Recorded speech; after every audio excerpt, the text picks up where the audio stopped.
So Walmart carries some pretty interesting stuff, don't it? They do, and they seem to be constantly expanding their fishing lineup with their brand Ozark Trail. Yeah, it's quite interesting seeing them come out with more and more soft plastics, more and more hard baits.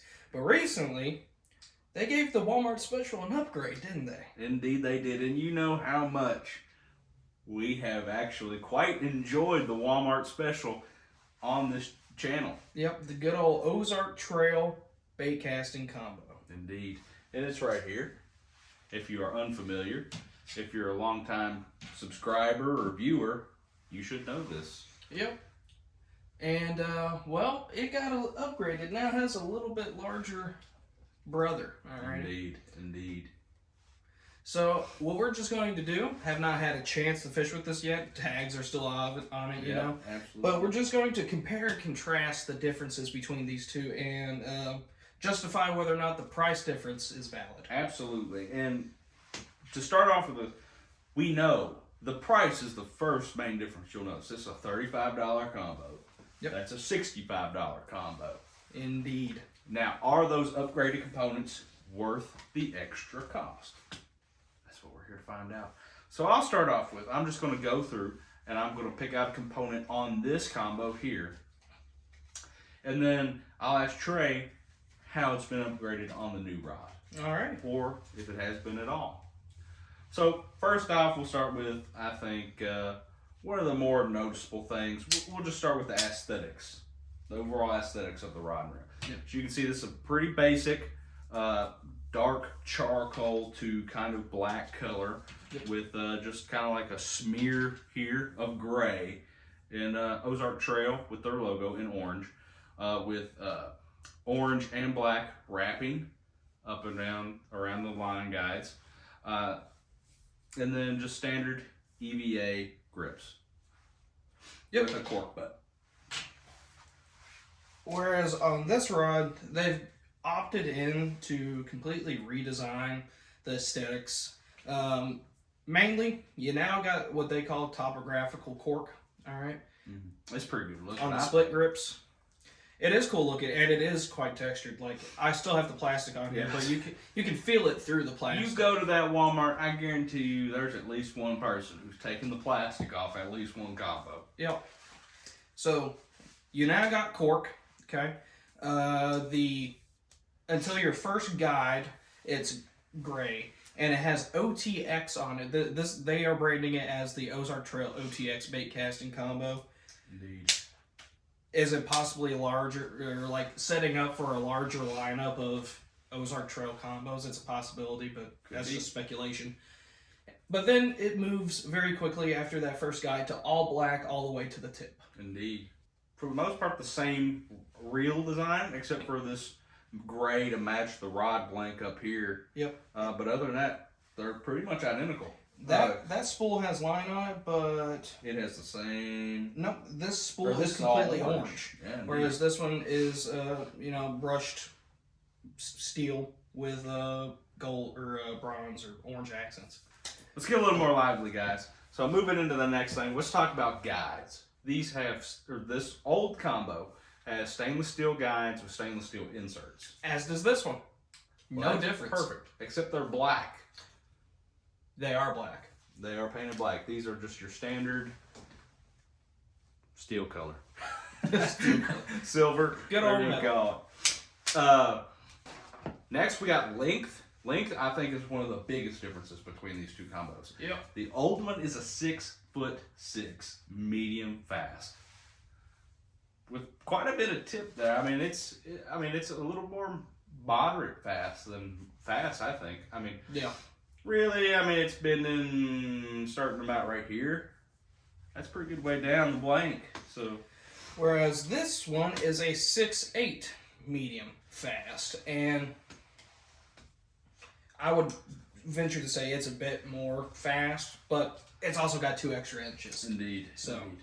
All right, this blank is 24-ton graphite. How's that one compare? This is another one of the large differences. This is an IM7 blank. IM7. So we have this, I've tried to explain the IM ratings on these rods before on the channel. Really, it's you most commonly see IM6, IM7, and IM8. IM6, a little more stiff, a little more stiff but less sensitive. IM7, a little kind of the mid-range, a little less stiff, a little more sensitive, and IM8 is quite a bit less stiff, a little softer, and quite a bit more sensitivity. So instead of being just full-blown, broomstick, this has a little bit of give to it, but it's still relatively sensitive. Absolutely. And as far as IM7, IM8, IM6, that's a whole nother video. We don't want to run this video on forever, so we'll save that for another time. But if you want to see a video on that, let us know in the comments. But then that does it for the rod. Those are the major differences in the rod. Indeed. I think most of the major differences actually fall on the reel for the most part. Yeah. Starting with the number of bearings. This is a 5+1 bearing system, so 6 overall bearings.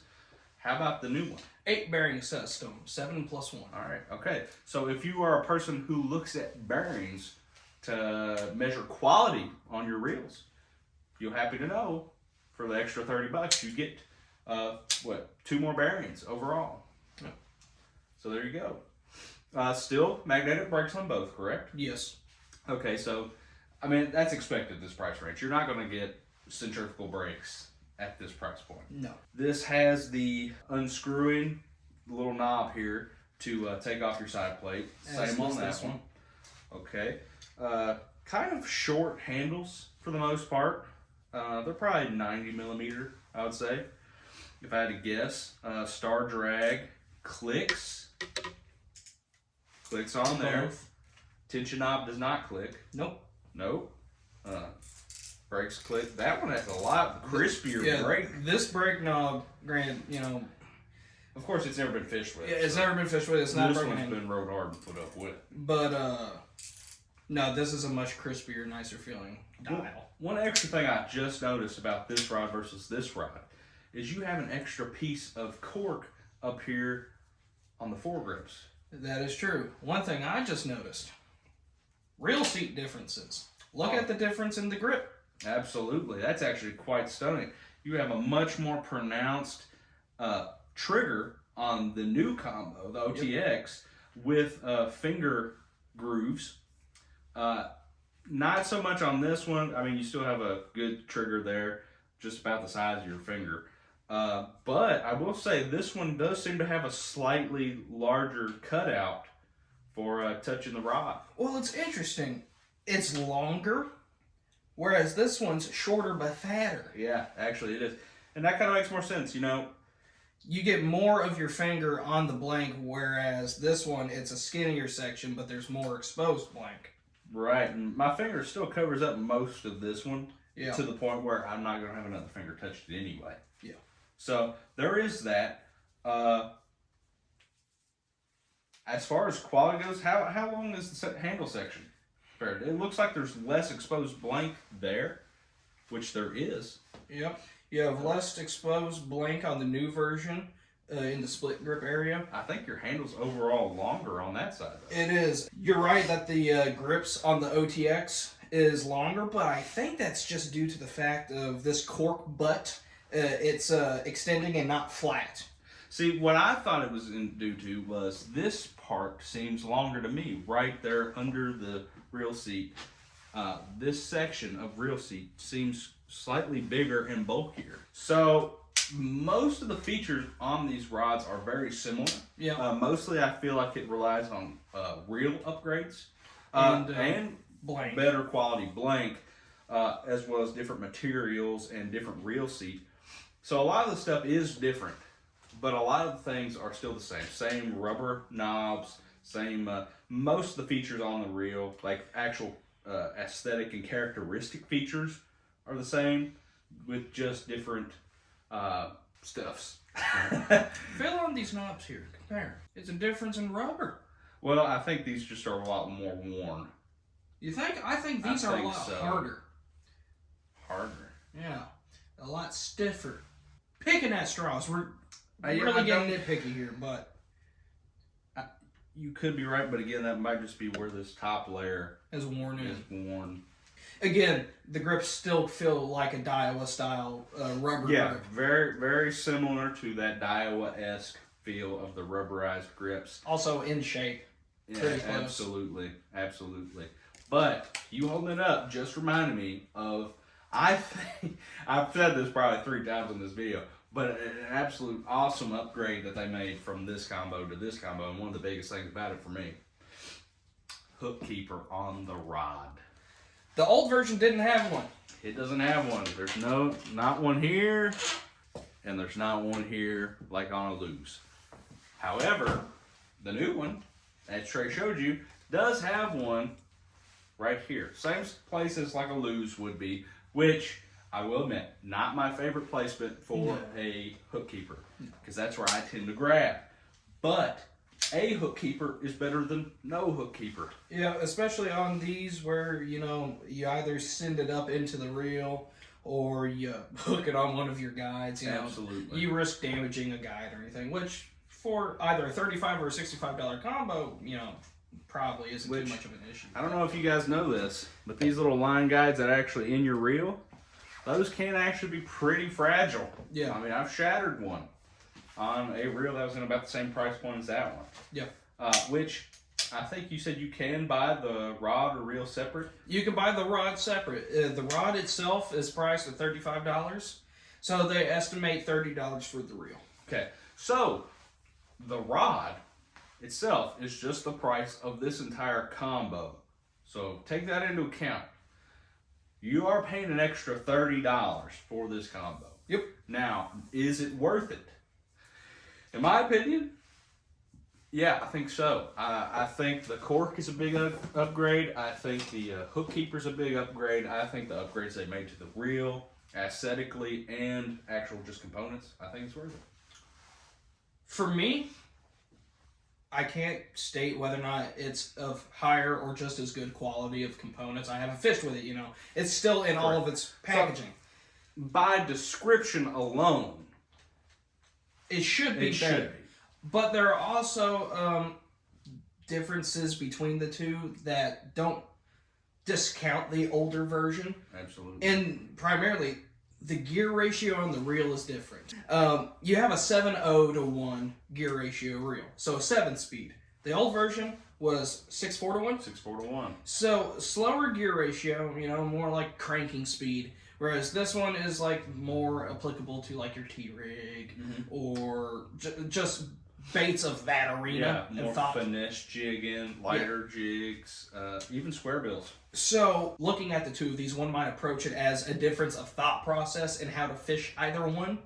But that doesn't mean that this isn't going to be a good moving bait style combo. I mean, come on, jerk baits, come on, small chatterbaits, swim jigs, just really moving baits in general. Come on, absolutely. This sucker's going to get schwacked. But now I am 7 blank. All right. And with the faster gear ratio reel, now you can really do some bottom bouncing work. Light though. I think we're kind of in consensus here that, in theory, this should be a better product. It should be a better product and maybe worth the extra $30. But until it has been fished and thoroughly fished, which we will provide updates on in the future, and you will see this rod this year. It is now part of our arsenal. Until all that's done, we can't really give an opinion on whether it's worth the extra $30. No. But you can make that decision for yourself by traveling down to your local Walmart, because you probably have one, or at least one nearby within a half hour from you. So go check it out for yourself and see if you think it's worth it. Exactly. But with that, our tirade is over. Don't forget to like, comment, subscribe, hit that notification bell, and do what, Logan? Set that sucker to all. All right. I've only been YouTubing for like 6 months. But I will say, see y'all later.